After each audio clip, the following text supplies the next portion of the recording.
이 기도의 자리에 나온 여러분들 축복하고 환영합니다. 우리 귀신을 쫓고 나서 말씀 봉독하도록 하겠습니다. 내가 살아 예수 이름의 하나님, 더러운 귀신아 가라 가라 가라 가 한 걸 믿는 분들 박수로 함께 드리겠습니다. 네, 오늘은 요한복음 6장 25절부터 59절 내 살을 먹고 내 피를 마시라 라는 제목입니다. 말씀 봉독해 주시겠습니다. 오늘 말씀은 요한복음 6장 25절부터 59절 말씀입니다. 바다 건너편에서 만나 랍비여 언제 여기 오셨나이까 하니 예수께서 대답하여 이르시되 내가 진실로 진실로 너희에게 이르노니 너희가 나를 찾는 것은 표적을 본 까닭이 아니요 떡을 먹고 배부른 까닭이로다. 썩을 양식을 위하여 일하지 말고 영생하도록 있는 양식을 위하여 하라. 이 양식은 인자가 너희에게 주리니 인자는 아버지 하나님께서 인치신 자니라. 그들이 묻되 우리가 어떻게 하여야 하나님의 일을 하오리이까?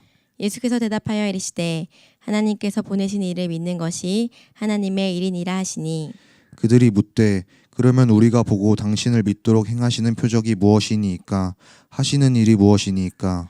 기록된 바 하늘에서 그들에게 떡을 주어 먹게 하였다 함과 같이 우리 조상들은 광야에서 만나를 먹었나이다. 예수께서 이르시되 내가 진실로 진실로 너희에게 이르노니 모세가 너희에게 하늘로부터 떡을 준 것이 아니라 내 아버지께서 너희에게 하늘로부터 참떡을 주시나니 하나님의 떡은 하늘에서 내려 세상에 생명을 주는 것이니라. 그들이 이르되 주여 이 떡을 항상 우리에게 주소서. 예수께서 이르시되 나는 생명의 떡이니 내게 오는 자는 결코 줄이지 아니할 터이요 나를 믿는 자는 영원히 목마르지 아니하리라. 그러나 내가 너희에게 이르기를 너희는 나를 보고도 믿지 아니한도다 하였느니라. 아버지께서 내게 주시는 자는 다 내게로 올 것이요 내게 오는 자는 내가 결코 내쫓지 아니하리라. 내가 하늘에서 내려온 것은 내 뜻을 행하려 함이 아니요 나를 보내신 이의 뜻을 행하려 함이니라. 나를 보내신 이의 뜻은 내게 주신 자 중에 내가 하나도 잃어버리지 아니하고 마지막 날에 다시 살리는 이것이니라. 내 아버지의 뜻은 아들을 보고 믿는 자마다 영생을 얻는 이것이니 마지막 날에 내가 이를 다시 살리리라 하시니라. 자기가 하늘에서 내려온 떡이라 하심으로 유대인들이 예수에게 대하여 수군거려 이르되 이는 요셉의 아들 예수가 아니냐? 그 부모를 우리가 아는데 자기가 지금 어찌하여 하늘에서 내려왔다 하느냐? 예수께서 대답하여 이르시되 너희는 서로 수군거리지 말라. 나를 보내신 아버지께서 이끌지 아니하시면 아무도 내게 올 수 없으니 오는 그를 내가 마지막 날에 다시 살리리라. 선지자의 글에 그들이 다 하나님의 가르치심을 받으리라 기록되었은즉 아버지께 듣고 배운 사람마다 내게로 오느니라. 이는 아버지를 본 자가 있다는 것이 아니니라. 오직 하나님께서 온 자만 아버지를 보았느니라. 진실로 진실로 너희에게 이르노니 믿는 자는 영생을 가졌나니 내가 곧 생명의 떡이니라. 너희 조상들은 광야에서 만나를 먹었어도 죽었거니와 이는 하늘에서 내려오는 떡이니 사람으로 하여금 먹고 죽지 아니하게 하는 것이니라. 나는 하늘에서 내려온 살아있는 떡이니 사람이 이 떡을 먹으면 영생하리라. 내가 줄 떡은 곧 세상의 생명을 위한 내 살이니라 하시니라. 그러므로 유대인들이 서로 다투어 이르되 이 사람이 어찌 능히 자기 살을 우리에게 주어 먹게 하겠느냐? 예수께서 이르시되 내가 진실로 진실로 너희에게 이르노니 인자의 살을 먹지 아니하고 인자의 피를 마시지 아니하면 너희 속에 생명이 없느니라. 내 살을 먹고 내 피를 마시는 자는 영생을 가졌고 마지막 날에 내가 그를 다시 살리리니 내 살은 참된 양식이요 내 피는 참된 음료로다.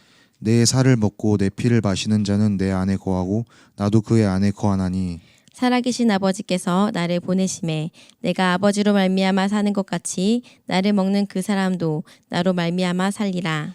이것은 하늘에서 내려온 떡이니 조상들이 먹고도 죽은 그것과 같이 아니하여 이 떡을 먹는 자는 영원히 살리라. 이 말씀은 예수께서 가버나움 회당에서 가르치실 때에 하셨느니라. 아멘. 아멘. 오늘 말씀은 우리가 잘 알고 있는 요한복음에 나오는 사건들이 다 우리가 잘 알고 있는 말씀입니다. 예수님께서 내가 곧 생명의 떡이다 라고 말씀하시는 우리 몇 절인가요? 48절에 있는 내가 곧 생명의 떡이니라 우리 에고 에이미 I am 하면서 얘기하시는 예수님이 자신은 이러한 자다 라고 이야기하시는 바로 그 구절인데요. 우리 말씀 앞에 있는 큐티 그림 한번 볼까요? 130페이지 아주 충격적인 그림이었죠. 우리 호빵맨 잘 아실 텐데요. 호빵맨 장발형, 이 누구를 표시하는지 알겠죠? 예, 바로 이 내가 생명의 떡이다라고 얘기하시는 그 부분을 그림으로 했는데, 이 그림을 좀 머릿속에 잘 기억해 주시기 바래요. 웃기지만 정말 예수님께서 참 우리의 양식 되신다는 거죠. 왜 이렇게 예수님은 이 양식됨을 강조하셨을까요? 정말 우리에게 필요한 것이기 때문에 그래요. 오늘 말씀은 한 메시지를 예수님이 굉장히 강조해서 길게 이야기를 하십니다. 그런데 그 구절이 이렇게 전개가 되고 있습니다. 24절에 보세요. 24절에 보면 이 무리가 심지어 예수님을 찾아 나서서 예수님을 찾습니다. 자신의 왕으로 삼기 위해서 찾습니다. 24절 무리에게 이야기를 하십니다. 그리고 나서 41절을 보세요. 유대인들이 예수에 대하여 숭을 유대인들에게 말씀하십니다. 그리고 오늘 본문 넘어서 60절 이후에 보면 누구에게 말씀하십니까? 제자들에게 말씀하십니다. 무리들에게 이야기하시고 그 가운데 무리들이 믿지 않아요. 받아들이지 않아요. 그 중에 있는 하나님의 백성이라는 유대인들에게 말씀하십니다. 그들이 이야기를 합니다. 뭐라고 이야기를 해요? 받아들일 수 없다. 저는 요셉의 아들 아니냐? 살을 어떻게 먹냐? 이런저런 말로 이제는 제자들에게 묻습니다. 점점 그 범위가 축소되어 가고 있어요. 오늘날 이 메시지를 저희들에게 접하게 하신 이유는 뭐예요? 이제 제자들에게 물었던 그 메시지를 오늘 저와 여러분 각자에게도 주님께서 물어보신다라는 거예요. 우리는 이 말씀에 어떻게 반응해야 됩니까? 네, 예수님은 생명의 떡이에요. 호빵맨 그림 보니까 이해가 되네요. 이게 아니라 예수님 맞습니다. 당신을 마심으로 당신을 먹음으로 저는 영원히 갈하지 아니하고 줄이지 않습니다를 고백할 수 있느냐, 이것이 정말 중요한 것입니다. 예수님 생명의 떡입니다를 아는 것이 중요한 게 아니라 예수님 때문에 예수님께서 하나님으로 인하여 사는 것처럼 저도 예수님으로 인해서 그 어떤 것도 부족하지 않습니다라고 말할 수 있게 되는 것, 이것을 고백하기를 주님께서 원하신다라는 거예요. 심리학자들의 자녀들을 양육하는 책에 보면 그런 것들이 꼭 나오더라고요. 자녀들에게 내가 주고 싶은 것을 주는 것이 아니라 자녀들이 원하는 것을 주어야 된다. 내가 주고 싶은 것을 주는 것이 아니라 자녀들이 원하는 것을 주어야 된다라는 이야기가 이렇게 나오더라고요. 그런데 여기에 전제 조건이 있어요. 여기에 전제 조건은 뭐냐면 인간 부모는 그 누구도 완벽한 존재가 아니다라는 전제가 있기 때문에 부모가 원하는 것을 자녀에게 주는 것보다 자녀가 원하는 것을 부모는 주어야 한다라는 이야기가 나올 수 있는 것이죠. 그런데 이 하나님 아버지는 우리에게 부족한 아버지가 아니십니다. 하나님 아버지는 완전하시고 전지전능하신 아버지가 되시는 것이죠. 그렇기 때문에 그분이 주시고자 하는 것에 우리는 귀를 열어야 되는 것입니다. 하나님을 경험하는 삶이라는 헨리 블랙카베이 목사님께서 쓰신 책에 보면 이런 구절이 나오는데 굉장히 인상 깊었어요. 그 목사님께서 젊은 날 처음으로 장례를 치른 자의 이야기였습니다. 그 이야기는 이렇게 됩니다. 굉장히 이쁜 어린아이였어요. 소녀였습니다. 그를 직접 장례를 치르는데 그 사연이 너무나도 안타까웠습니다. 이 소녀가 굉장히 액티비티하고 사람들에게 기쁨을 주는 거예요. 그런데 이 아이의 문제점이 있었어요. 자꾸 큰 도로로 미국에 스트리트 1가 2가 이렇게 있잖아요. 이 자꾸 정원을 거쳐서 이 차가 다니는 도로로 팍팍 튀어나가는 거예요. 그러니까 사람들이 우려를 합니다. 너무 위험한데, 아이가 너무 밝은 건 좋은데 너무 위험하지 않아? 근데 그 친아버지는 늘 그 상황을 보고도 우리 아이가 참 에너지가 넘치죠? 우리 아이가 참 에너지가 넘치죠? 어느 날도 똑같은 날이었습니다. 그렇게 활기차던 아이가 똑같이 도로로 뛰어나가면서 놀 때 그 아이가 차에 치여 죽게 되었더랍니다. 그 소녀를 직접 장례를 치르면서 이 아버지가 그 딸에게 주변 사람들이 우려했던 것처럼 훈계를 줬었더라면, 얘야, 이 도로로 나가면 안 돼. 이 잔디밭 안에서만 노는 거야 라고 이야기를 했었더라면 좋았을 테지만, 이 아버지는 이 딸이 기뻐하는 참 이쁘다, 너 에너지가 넘친다, 그 아이에게 원하는, 그 아이에게 필요한 말이 아니라 그 아이가 기뻐하는 말만 해주었다라는 거예요. 우리 삶 가운데 우리는 당장 먹고 사는 것이 해결돼야 될 것만 같지만 주님께서는 이 썩을 양식을 위해서 일하지 말고 영원한 생명의 떡, 바로 이것을 위하여 일하라는 거예요. 그러면서 계속 이야기를 하십니다. 너희들이 만나를 받았다라고 이야기하지 않냐? 이 만나, 그래, 그것은 사람들이 준 게 아니야. 모세가 준 게 아니야. 하나님 아버지께서 주신 것인데 그것도 바로 표징이었어. 사인이었어. 하늘로부터 오는 떡으로 살아야 된다는 것인데 그 떡이 누구냐? 곧 바로 나야. 그래서 예수님께서는 미가서에 예언된 대로 빵집에서 태어나십니다. 베들레헴아 너는 작은 고일지라도 너에게서 유다를 다스리는 자가 나오리니 무슨 말이에요? 베들레헴, 벳은 뭐예요? 집이라고 우리가 배웠죠. 레헴은 뭐예요? 바로 빵이라는 뜻이에요. 그래서 베들레헴이라는 마을 자체의 뜻이 빵집이라는 의미예요. 예수님께서 빵집에서 태어나셨습니다. 육신을 입고 이 땅에 태어나실 때 빵집에서 태어나셨어요. 왜? 예수님께서 생명의 양식이기 때문에 그렇습니다. 사람들이 오해합니다. 예수님께서 하나님께서 주실 수 있는 양식은 영의 양식밖에 주실 수 없어서 우리가 이 땅에서 필요한 것, 자동차 주세요, 집 주세요, 이런 거 주세요, 이런 거는 제외하고 자꾸 예수님을 먼저 먹어라라고 이야기하시는 건 아닌가라고 착각을 합니다. 오해를 합니다. 그래서 예수님이 생명의 떡이라는 메시지를 알지만 이게 가장 귀한 것이죠 하고 선뜻 붙잡지를 못해요. 왜? 눈에 보이는 다른 양식들이 귀해 보이거든요. 근데 여러분 기억하시나요? 사람들이, 제자들이 옹기종기 모여서 예수님의 말씀을 듣는 무리가 수천 명에 달할 때 그들의 필요를 먼저 섬세하게 세심하게 살피신 것은 누구였나요? 예수님이셨습니다. 제자들이 먼저 와서 저들이 허기질 텐데 저들이 이런 영적인 메시지 예수님의 말씀도 좋지만 배가 고플 것 같은데요 라고 제자들이 말한 게 아니에요.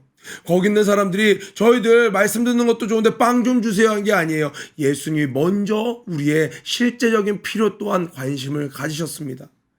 예수님이 내 살을 먹어라, 내 피를 마셔라 이야기하니까 우리가 실제로 일하는 공부하는 현장, 물고기를 잡는 그 생계의 현장에는 예수님 무관심하신 것 아닐까?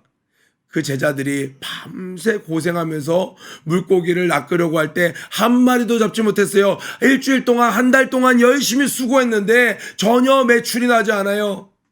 밤새도록 내가 작정하고 공부해봤는데 성적이 오르지 않아요.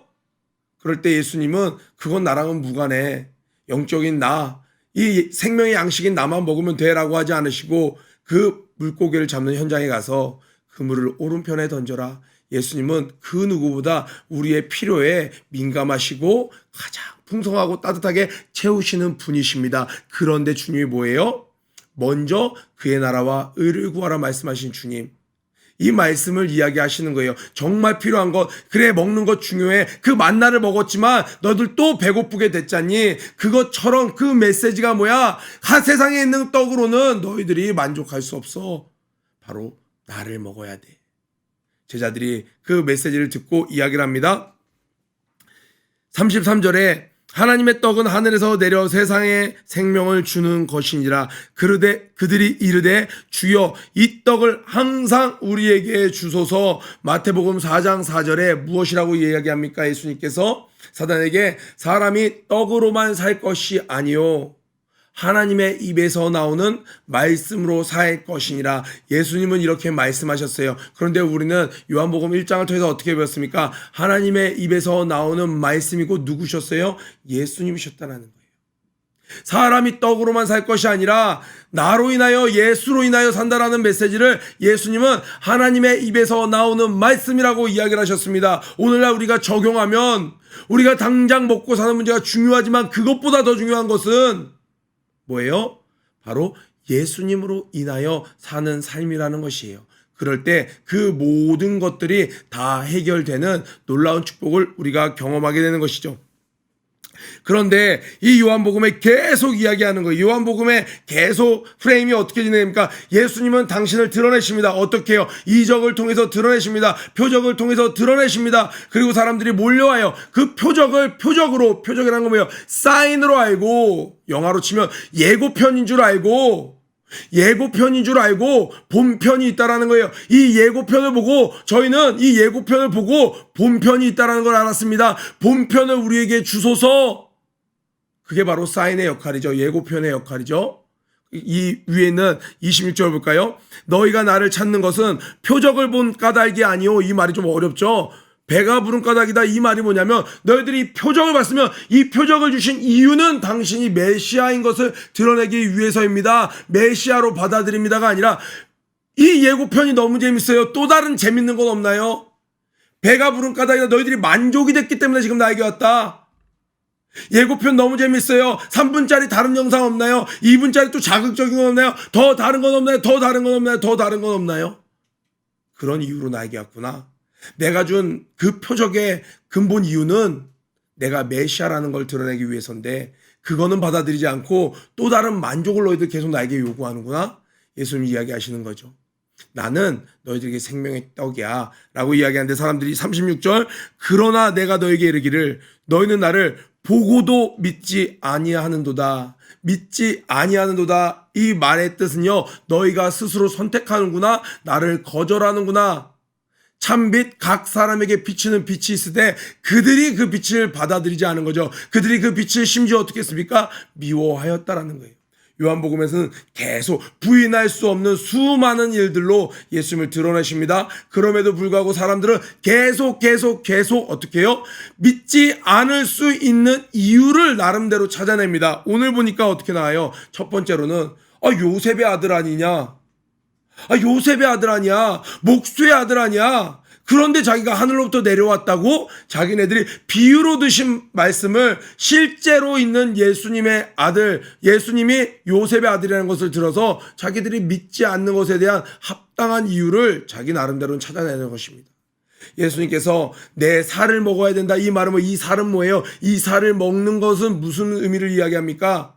예수님께서 우리의 죄를 위하여 십자가에 달려 돌아가심으로 말미암아 이 살이 다 너덜너덜 찢겨져서 우리의 생명의 양식이 된다는 거예요. 그걸 믿는 자는 부활한다는 거예요. 이 피를 마시라는 것은 무엇입니까? 우리의 죄를 씻기 위하여 십자가에 달려 그 쏟으신 피를 믿으라는 것인데 많은 사람들이 자기가 이것을 받아들이기 힘드니까 어떻게 해요? 주변 사람들에게도 이야기해요. 어떻게 먹어 사람을? 우리가 식인종도 아닌데. 실제로 이 메시지 이후에 많은 사람들이 예수님을 떠나갑니다.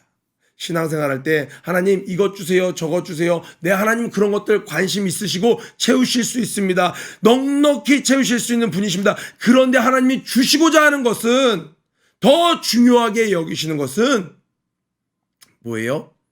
이 생명의 양식 대신 예수님 자체를 우리가 받아들이는 것입니다. 예수님이 주시는 능력으로, 예수님이 주시는 기쁨으로, 예수님이 주시는 평강으로, 예수님이 이 땅에 있는 동안 하나님 아버지의 뜻을 행함으로 사셨던 것처럼 우리 또한 예수님으로 인하여 살아가는 것을 먼저 우리가 알길 원하는 겁니다. 그런데 우리는 어떻게 해요? 그거 말고요. 또 다른 것 없나요? 만족될 만한 거 없나요? 당장 먹을 거 없나요? 예수님께서는 뭐라고 이야기하시는 거예요? 이렇게 얘기합니다. 57절입니다. 살아계신 아버지께서 나를 보내심에 내가 아버지로 말미암아 사는 것 같이 나를 먹는 그 사람도 나로 말미암아 살리라. 그 어떤 어려움이 있고 괴로움과 환난과 역경이 있을지라도 당장 생계의 어려움이 있을지라도 당장 어떤 진로의 고민이 있을지라도 예수님으로 말미암아 사는 자, 예수님을 온전히 믿는 자는 그로 인하여 이 모든 문제를 넉넉히 이겨낼 수 있다는 것입니다. 아멘. 우리 다른 이유 대지 말고 요셉의 아들 아니야.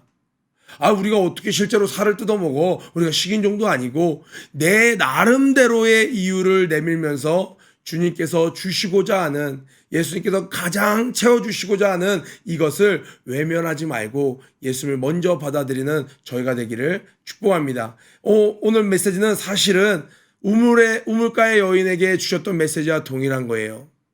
내가 너에게 이 물을 지금 구하는 자가 누군지 알았더라면 네가 나에게 이 물을 구했을 것이다. 개인으로 만나셨을 때의 메시지였어요. 이제는 대중들에게 말씀하고 계시는 거예요. 그런데 이 메시지는 오늘날 끝나는 것이 아니라 무리들에게 하셨던 그 메시지 유대인들에게 하십니다. 유대인들에게 하셨던 그 메시지를 제자들에게 물으십니다. 제자들에게 하셨던 그 메시지를 오늘 이 아침 저와 여러분들에게 각자 물으십니다. 나로 말미암아 온전히 너희 살아갈 수 있겠니? 믿고 나를 먼저 붙잡을 수 있겠니? 사람이 떡으로만 사는 것이 아니요 하나님의 입에서 나오는 모든 말씀으로 사는 것이니라. 바로 나로 말미암아 산다는 말씀을 아는 것이 아니라 붙잡을 수 있겠니? 라고 물으십니다. 우리는 넉넉히 예수님을 믿음으로 기꺼이 붙잡음으로 우리 주변에 있는 모든 문제를 거뜬 이겨내는 그러한 믿음의 지체들 되기를 주님의 이름으로 축복합니다. 우리 구호 외치고 아침 기도에 마치도록 하겠습니다. 고 준비 런 앤 플레이 시작. 모든 일에 전심전력하는 한 해가 되자. 유치부 유초동부 중고동부 사랑합니다. 오늘도 승리하세요.